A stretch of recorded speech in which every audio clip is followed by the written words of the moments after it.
Hello viewers, আসসালামু আলাইকুম। এটি আমাদের জুম্মা মসজিদ, আমাদের গ্রামের অবস্থিত। এবং এই মসজিদটি ঠিক আমাদের ডাড়া বলে নদীর একটি অংশ, তার পাশ ঘেঁষে অবস্থিত, যার কারণে এই মসজিদের চারি সাইড বিভিন্ন পিলার দিয়ে রড সিমেন্ট দিয়ে পাকা করা হয়েছে, কারণ এখানে বর্ষার পানি ধাক্কাতে যেন মসজিদটি ক্ষয়ে না যায়। এই মসজিদের পাশ ঘিরে আমাদের রয়েছে ঘাট, গোসল করা ঘাট।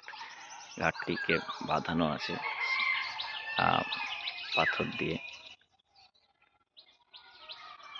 অত্যন্ত সুন্দর একটি মনোরম একটি জায়গা। বর্ষার সময় আমাদের অনেক ভালো লাগে, পানিটা টইটুম্বুর থাকে। এখানে মাছ মারার একটি যন্ত্র, একটি জাল বলে, এর মাধ্যমে মাছ ধরা হয়। ধন্যবাদ সকলকে।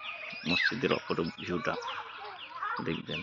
এই যে বাচ্চা কাচ্চা সবাই নেমে আসছে মজা করার জন্য। বিকেল হলে সবাই খেলাধুলা করতে আসছে।